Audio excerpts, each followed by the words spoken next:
Hubo un momento en México, más o menos entre los años 50 y los 80, en que la modernidad llegó a la cocina con la arrogancia de quien cree que sabe más que todos los que vinieron antes. Los nutriólogos de televisión dijeron que la manteca era veneno. Los médicos dijeron que el chile crudo dañaba el estómago. Las autoridades sanitarias dijeron que el comal de barro era antihigiénico.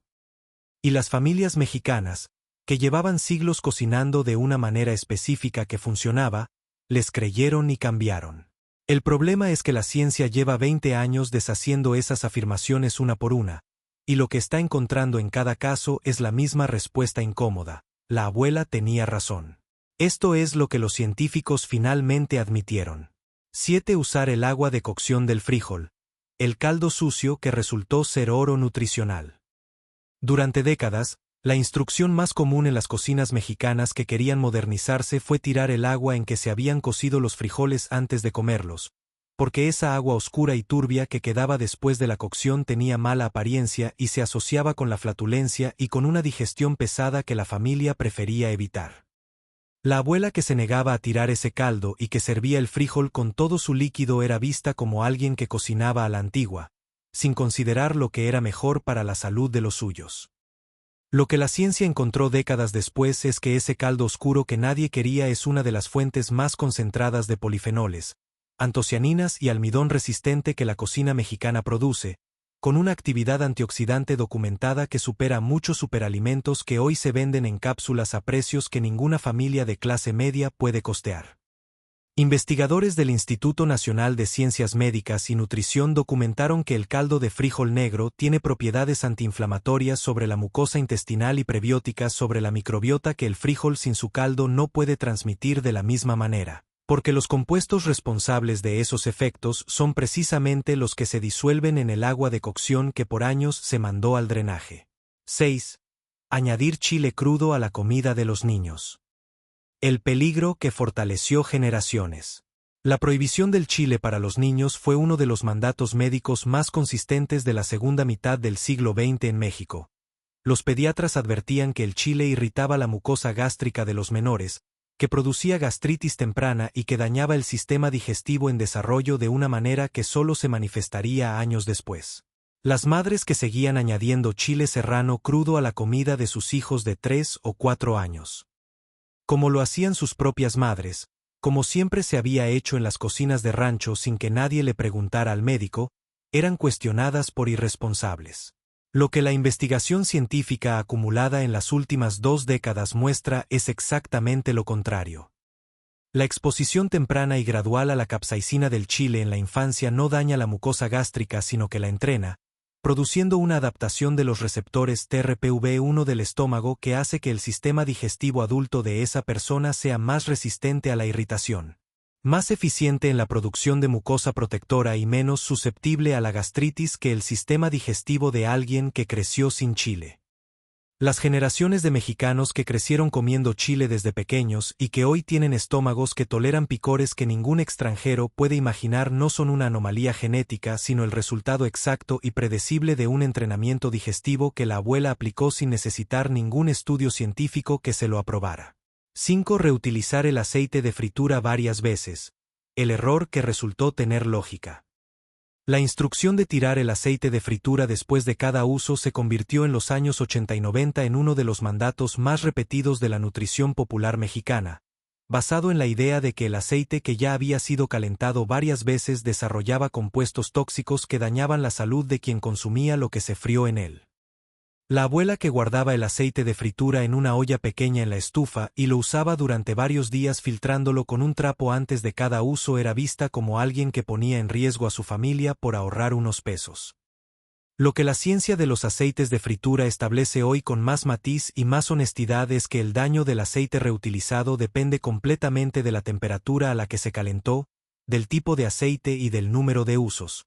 Y que el aceite de lardo o de manteca de cerdo que la abuela reutilizaba tiene un punto de humo y una estabilidad térmica que muchos aceites vegetales poliinsaturados que se recomendaron como sustitutos saludables no tienen, de manera que el aceite de fritura de la Abuela reutilizado 3 veces a temperatura moderada era en muchos casos químicamente menos dañino que el aceite vegetal de moda calentado una sola vez a temperatura muy alta. 4. Tostar el café directamente en el comal. La técnica que nadie documentó y que producía el mejor café. El café de comal es una preparación que prácticamente desapareció con la llegada del café molido empacado en bolsa hermética, pero que en los ranchos del Golfo y del sureste mexicano donde el café se cosechaba propio fue durante generaciones la manera más directa e inteligente de controlar el tueste.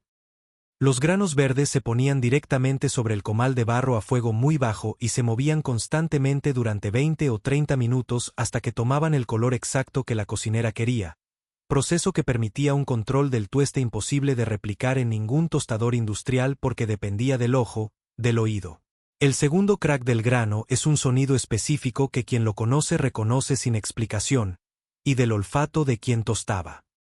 Lo que la ciencia del café specialty ha documentado en los últimos años es que el tueste lento a temperatura moderada preserva más compuestos aromáticos y más antioxidantes que el tueste industrial rápido a alta temperatura, y que la superficie porosa del comal de barro produce una distribución del calor más uniforme que la plancha de metal, resultando en un café con un perfil aromático más complejo y una menor concentración de compuestos amargos que el café tostado industrialmente. El café de comal artesanal que la abuela del rancho tostaba esa mañana para tomarse esa tarde era, sin que nadie lo llamara así, specialty coffee antes de que ese término existiera. 3. Guardar las sobras de caldo varios días sin refrigerador, la práctica que la ciencia explica con química. La práctica de mantener el caldo de res o de pollo sobre el fogón durante varios días recalentándolo a punto de hervor cada mañana y cada tarde fue durante décadas señalada por las autoridades de salud mexicanas como una práctica de riesgo que podía producir intoxicaciones alimentarias severas, y en principio la advertencia tenía sentido. Las bacterias se reproducen en los alimentos a temperatura ambiente y el caldo proteico es un medio de cultivo ideal. Pero lo que la microbiología de alimentos documenta con más precisión es que llevar el caldo a punto de ebullición completa 2 veces al día es suficiente para eliminar la carga bacteriana acumulada entre calentamientos, y que el caldo que ha sido hervido repetidamente durante 3 o 4 días desarrolla algo que el caldo de un solo día no tiene. Una concentración de gelatina, de compuestos Maillard y de aminoácidos libres que aumenta con cada ciclo de calentamiento y enfriamiento, produciendo un fondo con una profundidad y una riqueza que los cocineros profesionales modernos buscan deliberadamente con técnicas de reducción que son esencialmente el mismo proceso que la abuela aplicaba por necesidad práctica y no por sofisticación culinaria.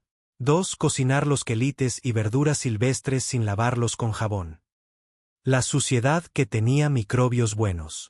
La instrucción de lavar todas las verduras con jabón antibacterial o con soluciones desinfectantes antes de cocinarlas llegó a las cocinas mexicanas de los años 70 y 80 como parte de una campaña de higiene alimentaria que tenía como objetivo real reducir las infecciones gastrointestinales que eran una causa importante de mortalidad infantil en México.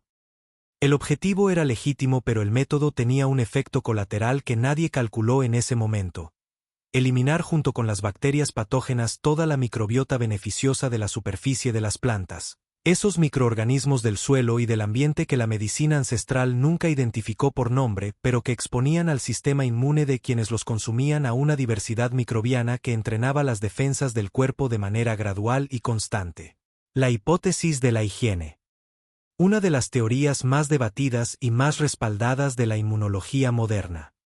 Establece que la exposición reducida a microorganismos del ambiente en la infancia está correlacionada con mayor incidencia de enfermedades autoinmunes, alergias y trastornos inflamatorios en la edad adulta, y que las generaciones que crecieron comiendo quelites del campo lavados solo con agua y cocinados sobre el comal tenían un sistema inmune más calibrado y más robusto que las generaciones que crecieron con todo esterilizado y desinfectado. La abuela que lavaba los quelites bajo el chorro de agua y los echaba directamente a la olla no estaba siendo descuidada. Estaba preservando una diversidad microbiana que el jabón antibacterial borró sin que nadie le preguntara si era buena idea. 1. Hervir la leche hasta que formara nata y usarla en todo, el desperdicio que era el ingrediente más valioso. La nata que se forma en la superficie de la leche entera cuando se calienta lentamente fue durante décadas el ingrediente que los nutriólogos mexicanos de la segunda mitad del siglo XX señalaron con más consistencia como el elemento que había que eliminar de la dieta. Era grasa saturada pura, visible y acumulada en la superficie de la leche como señal inequívoca de todo lo que la nutrición moderna de esa época consideraba dañino. Las familias que seguían recogiendo la nata con una cuchara y guardándola para enriquecer el atole, las salsas, los tamales y los frijoles eran las que todavía no habían entendido que la grasa saturada era el enemigo, y la industria láctea que vendía leche descremada como alternativa saludable se benefició enormemente de ese mensaje.